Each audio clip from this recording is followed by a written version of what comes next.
Kings, Timberwolves, both teams, one of the better teams in the league throughout, this recent stretch.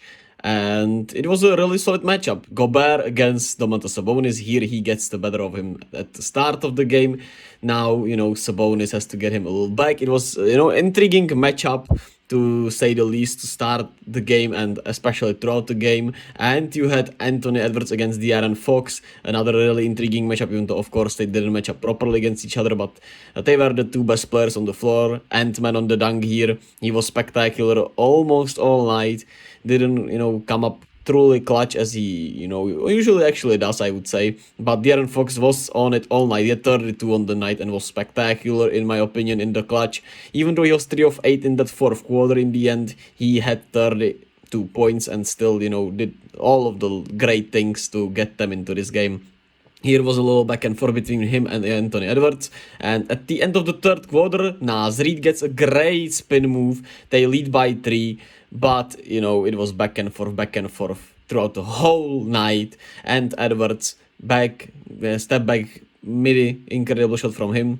And we were going truly at an incredible playoff rate. Another one from Anthony Edwards. It felt truly like a somewhat playoff game atmosphere, which is crazy. I mean, they are separated by 2 seeds and one or two better teams. Step back from aaronfox here, bang, bang. Like I said, he came up clutch, 99-98 for the Kings.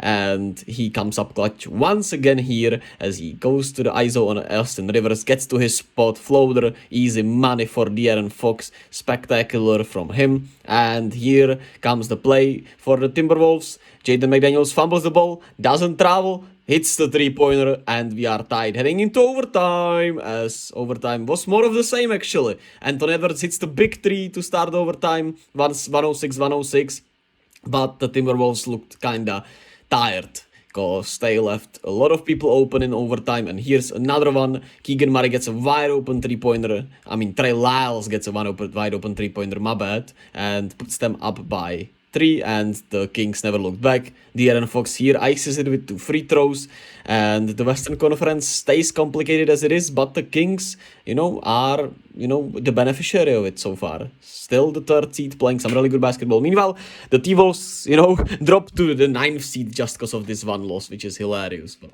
what can you do? It's tough out west. aaronfox, like I said, 32 on 27 shots, not his best night, but still came up clutch. I loved the bench from the Kings. Trey Lyles was spectacular, especially in that overtime. He had 11 points, or 8 of those were in the overtime. Terrence Davis at 8 off the bench was plus 16. Sabonis with 17, 13 and 1. Not his best night, but still was pretty solid. And overall, just an intriguing night for the Kings. Meanwhile, the T-Wolves, they have been playing some really good basketball. And Rudy Gobert was good tonight, 19 and 14. Anthony Edwards, 33, 8, 5, 2 and 2. But he had 6 turnovers also.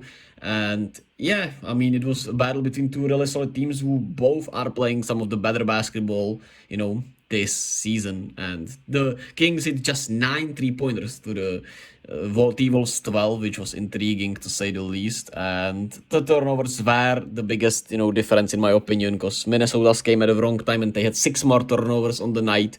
But still, like I said, a really solid game. The Minnesota Timberwolves play my Warriors next, which is another standing matchup that's going to be intriguing. Can't wait to see it. Hopefully it turns out just like it did the last time we met.